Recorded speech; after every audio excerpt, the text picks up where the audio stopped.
Hey everybody, Jason Burmis here, and there's another deadline coming up in regards to 15,000 plus Kennedy-related assassination documents. And this is almost going to be an exercise in critical thinking for people, okay? This is going to be an exercise in what does this mean about where we are, not only as a country, okay, but as human beings in 2021. And why in the world should we ever trust a media military industrial complex that has openly lied to us about such an important issue? And then we're going to pull it back a little bit. We're going to ask the question, will we ever know the truth about Kennedy and his assassination? And I think that's almost a little bit of a convoluted question, as we may one day actually have a large reveal of the corruption within government and those that actually took him out when they are ready to abolish what is left of the United States in favor of this push to a new global order. That's when you may actually find out the horrific crimes of 9/11. But there is also the chance that all of these things will eventually not just be buried in the annals of history if these people have their way, but hidden from the transhumanist public they have completely enslaved through their human brain interfaces. And more, I'm covering DARPA, and I'm covering these human brain interfaces, and I'm telling you about patents where these things will now become your therapists. Okay, we're going to be doing a story later today about how Amazon is now making their employees either lose their job or sign a waiver on their biometric data, because all this stuff they implemented via COVID-1984 with the boop, heat and infrared cameras and the propaganda of keeping people, that's not going away. That's not going away. All right, and if you saw my story about the UFC slyly announcing their clear pass, in other words, their Excelsior pass, 5 days before the event in the supposed free state of Florida where these things were supposed to be banned, bad news Brown. Bad news Brown. Okay? But before we get into all of it and how in 5 days, Biden, even though, again, Biden I don't believe is awake more than 4 hours a day and really does nothing but what he's told to do. He's almost like Mickey Rooney was at the end of his celebrity career, right? He's up a little while, they take him around, he reads certain things in front of a camera. Zombie Joe is like Mickey Rooney in his late 80s, early 90s. That's pretty much it, okay? But this deadline's coming up in 5 days for the JFK documents that we never got. And this is also going to bring the conundrum of Trump versus the deep state for all you hopiates out there, okay? And I wanted to believe I was getting every JFK document too, but you got to remember, he promised us the JFK documents twice. Twice he promised them to us. He failed twice. Now, there were big dumps, and there were certain things that came out, and I did big videos on those dumps and those new files, and especially Warren C. DeBrew and his files. And by the way, there's a ton of that stuff that I was unable to go through, and I really need to continue to go through. But there's no doubt there was some good stuff there, but we're still not getting the full picture, and that full picture is one that may be shrouded in secrecy forever, unless, again, we demand as a people we get to see this stuff. Because, again, superhero Trump wasn't going to defeat the current deep state if he couldn't reveal them for 50 plus years ago, and now closer to 60. So before we get into this, I do want to tell everybody, thumbs this video up. 80 watching, 23 thumbs. Can we get it to 50? Make sure you are subscribed. Okay, if you're new to the channel, come on over. We've got 2 strikes. We've been fully demonetized. They're really trying to take this channel down, but we're going to stay here as long as we can. We're going to, go over the historical record at the same time with videos such as Veritas Sue's Twitter and this little segment of the Union of the Unwanted. That's a 2-hour video over at Rockfin. You can go make a free account, and there's an extra like 15, 20 minutes on the Veritas video. Plus a lot of other great stuff on Rockfin we can't talk about on this platform anymore, while Susan Wojciechowski, whatever, receives awards for freedom of expression sponsored by YouTube. I mean, you wish that was like some kind of a weird joke, right? Or a Babylon Bee or a Onion article, but no. Let's see. We got Kim Marr says, buy the crypto pirate chain R that Jeff Berwick talks about. I bought a 40 cents and now it's $5. Wow. It's a true privacy coin and could go big. We're not giving you crypto advice here. That was a super tip over at the Rockfin, so we like to read those sometimes when they come on. That's a great way to support me. But at least make that free account over at the Rockfin. And Odyssey has backed up, by the way.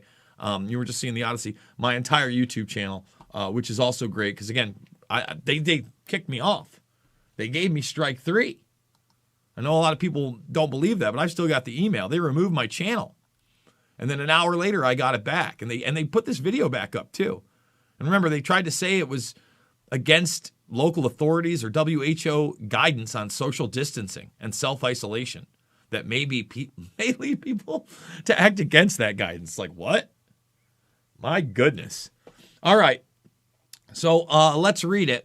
Later this year, President Biden will face a decision about the disposition of the last of the U.S. government's still secret records related to the assassination of President John F. Kennedy in 1963. With an April 26th deadline looming 5 days from now, federal agencies must inform the National Archives later this month about their plans to release the historic documents or continue withholding them.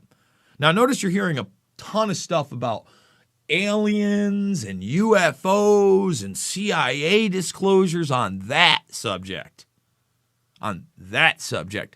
But you're not hearing whispers about this subject anymore. And it matters so much. It's still so relevant. The archivist is scheduled to make a recommendation by September 26th about the disposition of the records. So, in other words, and this is published, yesterday? Okay, so what is this, next April? So basically, they'll extend it, then they'll give you a disposition. The president has to decide by October 26th whether to accept or modify the archivist recommendations. And remember, it was guys like Mike Pompeo that talked to Trumpy Trump and said, no, no, no, no, no. And Trump, again, how did you think that Trump was going to take out the deep state, not only with people in his cabinet like Mattis, like Bolton, like Pompeo, right? But being unable, I mean, look, I want to believe that Trump demanded to read all these documents. And then when he saw it, he said, like, we just can't do it. I actually don't want to believe that because that shows you, again, the corruption. But do you think he even sat down? I mean, how much do you really think he knows about this thing? Right? Other than, being in, situations where he realizes how cutthroat, especially now, politics can be. Right? With an April, did we already read that one? Yes. Some 15,834 assassination-related documents remain partially or wholly classified. Oh. According to the National Archives, most of these records were generated by the CIA and the FBI. They include contemporaneous reports related to the murder of the 35th president in Dallas on November 22nd, 1963, files of CIA officers who knew about accused assassin Lee Harvey Oswald, and interviews conducted by congressional investigators in the 1970s.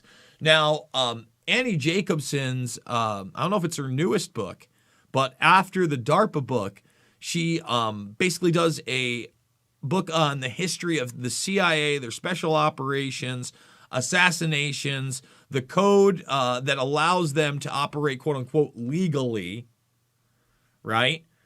And, you know, she comes at it kind of, again, at this perspective where she doesn't want to demonize them, all right? And I think that's a big time issue. But you got to realize a lot of these people are still around. Like when she talks about some of these people in these programs, even in the CIA with the Bin Laden raid, she talks about that, how all the Navy SEALs became CIA officers essentially for that night of the raid. And someone questions her, you know, about Bin Laden and all this other stuff. So, you know, I don't know if she's being coy. I'm sure she likes to stay away from the quote unquote conspiracy theories of the matter. But, you know, one of these guys that was leading the operation, right, was like generational. I think he was like in his 70s at the time. So, oh, we don't want to hurt national security. Bullshit. I don't care. If you want to X out somebody's name or whatever, I don't even know if I want that if they're a murderer. If they've helped to really eviscerate our Constitution, Bill of Rights, and erect this security state, this military-industrial complex that Eisenhower warned us about, right? I mean, give me a break. And, you know, what CIA officers knew about accused assassin Lee Harvey Oswald? They knew that he had been trained by the Central Intelligence Agency, probably through the Office of Naval Intelligence. They knew that Warren C. DeBrew was also his FBI handler, and he was an asset to them as well. I mean, that's a bare minimum what they knew. Okay? And interviews conducted by congressional investigators in the 1970s. Isn't that incredible? That some of these things that supposedly went on by these investigators, things that, you know, the church committee got to see that nobody else did, the fact that all these MK Ultra documents, which go far and wide and into many facets of many of these programs, people still don't understand. Just poof, gone. Poof.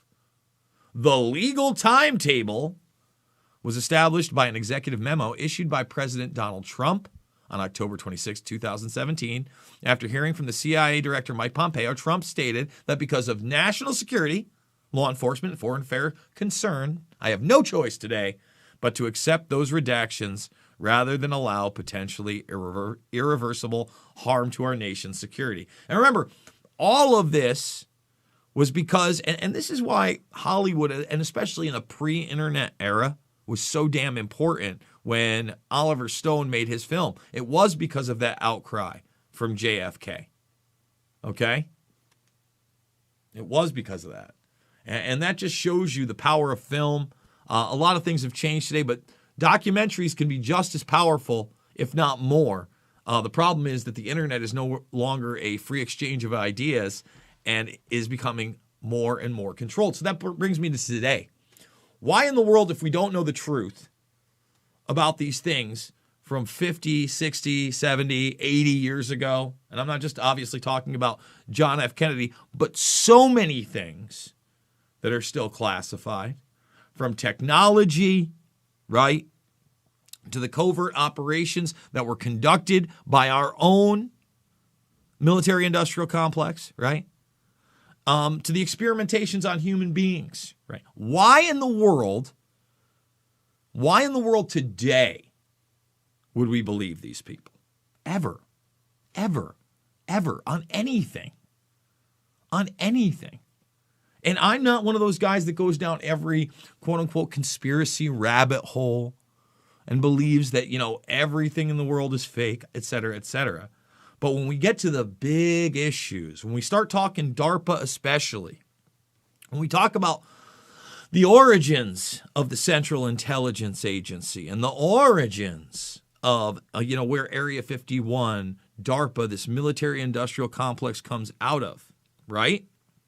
We have to look, okay, at even pre-World War II technology, the Nazis especially, okay? For instance, again, take it for what you will, but Annie Jacobson, through her research, she believes that the Nazis were way behind on nuclear technology, right? And she claims that one of the reasons that Hitler did not like nuclear technology was because it was quote unquote Jewish technology. That's why she thinks they didn't develop that as well. But when she talks about other propulsion systems, okay, when she talks about especially biologics, biological warfare, pre-World War II, they were working on this stuff. That was something where the USA was not as advanced. She then also talks about the fact that, the Russians themselves claim to have a better DARPA than we have. Okay? I can't, I'm about to watch her ESP in the U.S. government. That one should be pretty interesting. I'm on the fence on a lot of that stuff. I'm not new agey. At the same time, I do recognize that there are plenty of military projects. The Men Who Stare at Goats, although that was a Hollywood parody. If you go to John Ronson's work on the matter, and what was it, Crazy Rulers of the World, that little documentary series, you can see, 1st Earth Battalion, all this stuff. They really did these experiments, which makes you wonder, what don't we know? Another thing, again, and I can't emphasize this enough, that Jacobson talks about is how well DARPA's PR team works, right? And how much they just don't give access to anything. They just deny access again and again and again and again. So guys, again, we're going to be doing videos throughout the day. Thumbs this video up, subscribe, share if you want to financially support me at Jason Burmis on Venmo. Jason is void at yahoo.com is the PayPal right there. There are other links down below with YouTube, but become a premium member over at Rockfin, $9.99 a month. And it's like a Netflix for creators. You get everybody's stuff. I love that platform. It's one that I cannot recommend enough. Let me say it again. I cannot recommend enough. And I want you guys out there to at least make that free account so that we can, oh, look, there's Annie Jacobson stuff right there, that we can at least, when it gets a little too hot over here at YouTube, or maybe they kick me off, stay in touch with one another, right? You can still see my content and share it. So go make that free account if you haven't yet. I love you guys. It's not about left or right. It's always about right and wrong. And notice you're not hearing about this story in the media because, again, they'd rather talk about UFOs. Ask yourself why that is.